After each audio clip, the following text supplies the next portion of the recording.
Menjadi negara kepulauan terbesar di dunia, Indonesia memiliki setidaknya 17.000 pulau yang tersebar dari Sabang sampai Merauke.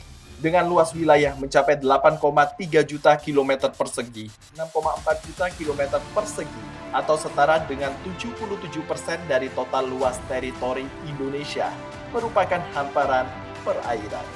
Memiliki wilayah perairan yang luas, menjadi pedang bermata dua bagi Indonesia. Di satu sisi, negara ini diberkahi dengan kekayaan sumber daya alam bahari yang luar biasa beragam. Namun di sisi lain, kekayaan ini ternyata menarik oknum-oknum tak bertanggung jawab dari negara lain untuk melakukan berbagai kegiatan ilegal di perairan negara ini. Terhabis-habis berita mengenai sengketa yang terjadi di laut kita tercinta, mulai dari illegal fishing, illegal trespassing, hingga polemik antar negara seperti perebutan kawasan Laut Natuna Utara dengan Tiongkok. Untuk mempertahankan keamanan dan kedaulatannya, pemerintah melalui Alutsista TNI AL pun tak tinggal diam. Indonesia dibekali dengan 7 kapal fregat, 24 kapal korvet, 156 kapal patroli, 10 kapal penyapu ranjau, dan 5 kapal selam yang aktif bertugas menjalankan misi masing-masing. Beberapa waktu yang lalu, sektor Alutsista TNI AL digemparkan dengan tenggelamnya salah satu kapal selam milik negara, yaitu KRI Nanggala 402. KRI Nanggala merupakan kapal selam kelas Cakra tipe 209-1300 buatan Jerman yang pertama kali diluncurkan di tahun 1980. Setelah 40 tahun lebih masa pengabdian, KRI Nanggala 402 dinyatakan hilang di Laut Bali pada 21 April 2021 dan ditemukan tenggelam pada kedalaman 850 meter di bawah permukaan laut di wilayah Celukan Bawang pada 25 April 2021. Sebanyak 53 kru kapal gugur pada peristiwa nahas tersebut. Lantas, apa yang sebenarnya terjadi pada kapal selam tersebut? Jadi kalau melihat malfunction dari kapal selam itu tentu ada banyak hal yang bisa terjadi, ya. Yang pertama yang sering terjadi adalah yang juga sudah dibicarakan banyak orang adalah terjadi blackout. Nah, kira-kira blackout itu di mana? Mungkin bisa saya jelaskan terkait dari sistem permesinan di dalam kapal selam itu sendiri, ya. Jadi kapal selam itu biasanya ada dua jenis, ya, yang digerakkan oleh nuklir dan yang digerakkan oleh diesel elektrik. Seperti Nanggala adalah jenis kapal selam yang digerakkan oleh diesel elektrik. Kapal ini dilengkapi oleh diesel dan alternator serta baterai yang digunakan untuk sebagai tenaga penggerak pada waktu kapal menyelam, baterai tadi. Nah, ketika di permukaan maka mesin diesel dihidupkan. Nah, kemudian baterai di-charge, ya. Kemudian ketika baterai sudah penuh dan manakala kapal selam ingin menyelam, maka kapal selam akan menggunakan tenaga dari baterai. Nah, baterai itu biasanya kebanyakan adalah DC, sedangkan peralatan-peralatan yang membutuhkan listrik di kapal itu sebagian besar adalah AC. Di situ dilengkapi oleh inverter yang mengubah arus AC menjadi DC. Nah, yang menjadi malfunction biasanya adalah inverter tadi. Nah, karena yang paling berbahaya, karena apa? Karena kalau inverternya tadi terjadi malfunction, maka semua kelistrikan di kapal selam itu akan tidak berfungsi.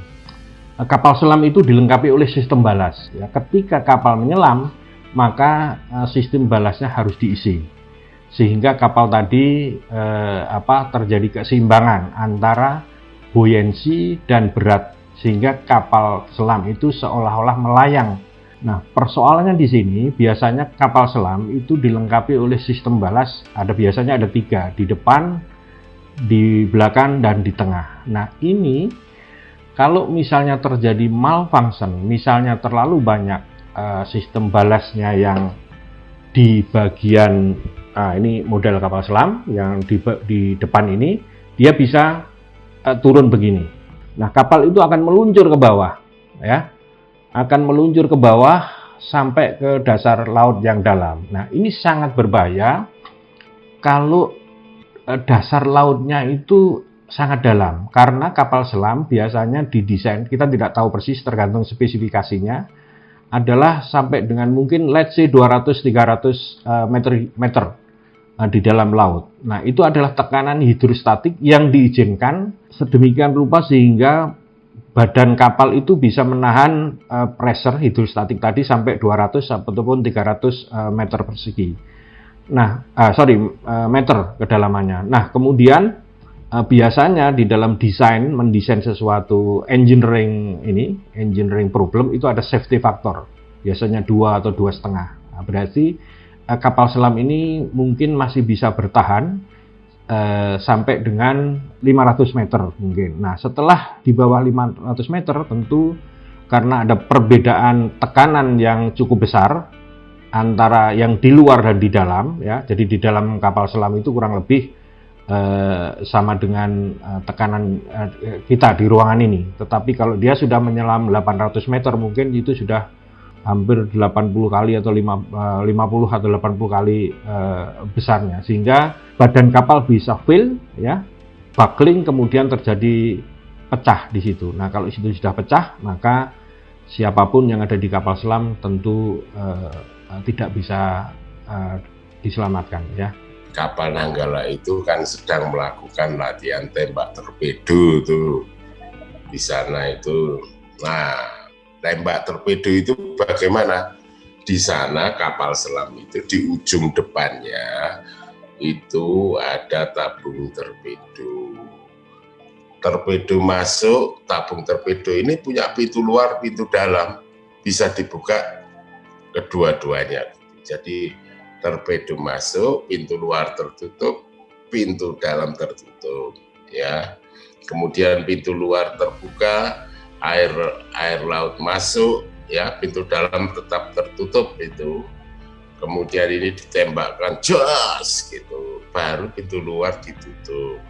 Airnya ditap ke arah tangki torpedo kosong, baru pintu dalam ini bisa dibuka. Gitu seterusnya. Nah, kemungkinan pertama saya curiga pintu dalam itu tidak secara sempurna penutupannya, gitu. Sehingga air laut masuk melalui pintu torpedo langsung wus menyerang dalam kapal. Dalam keadaan sedemikian kritis, bergulir opini di kalangan masyarakat bahwa para kru seharusnya dapat berenang keluar untuk menyelamatkan diri.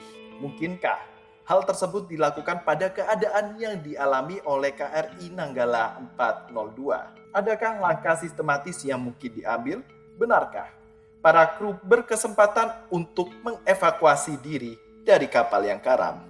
Saya yakin, ya, kru kapal selam ini sudah dilatih secara profesional, dan tentu kapal selam ini juga sudah dilengkapi peralatan-peralatan keselamatan sebetulnya. Keselamatan ini adalah ada semacam baju, ya, baju parasut begitu, ya. Kemudian kalau terjadi sesuatu maka kapal selam orangnya masuk gitu, kemudian dia bisa merilis dan orang krunya bisa keluar, ya, menggunakan baju itu. Tapi itu kalau kedalamannya tidak melebihi 100 meter. Kalau kapal ini tidak terkendali dan masuk ke dalam air yang cukup dalam, ya, itu tentu sebagai akibat dari balas sistem yang kapal ini menyebabkan terlalu berat, ya. Nah, itu sebetulnya ada alat untuk merilis, ya, diberi tekanan udara begitu, balasnya bisa keluar, kemudian kapal selamnya itu secara otomatis dia akan mengapung secara perlahan-lahan. Itu yang tidak mungkin. Jadi tadi saya katakan bahwa kapal ini sekarang ketenggelamannya 200 meter. Berarti tekanan hidrostatik 20 bar, ya. Kalau 300 meter 30 bar. Kalau 838 meter berarti 83,8 bar tekanannya itu. Nah, Anda bayangkan manusia itu maksimum tenggelamnya cuma 50 meter, berarti 5 bar. Maksimum itu adalah itu penyelam-penyelam profesional. Ya, kalau kamu itu kapal selam itu sudah di 200 meter, ya enggak mungkin orangnya keluar gitu. Ya pasti hancur juga karena tekanan 20 bar itu. Apalagi kalau dia itu berada pada 838 meter atau 83,8 bar itu. Sudah tidak mungkin dia menyelamatkan diri gitu. Jadi kecuali kalau ada alat mekanisme bagaimana di kapal selam itu sehingga dia ada di dalam kapsul dan kapsulnya ke atas. Mungkin itu bisa terjadi, tapi di kita kayaknya enggak ada ini.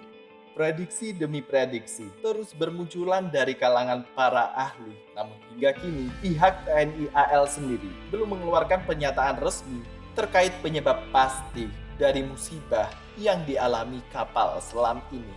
Terlepas dari berbagai kemungkinan terjadinya malfungsi hingga evakuasi awal bagi para kru, Nanggala 402 dan seluruh 53 awak kapalnya kini telah berlayar dalam misi Eternal Patrol menjaga wilayah laut NKRI.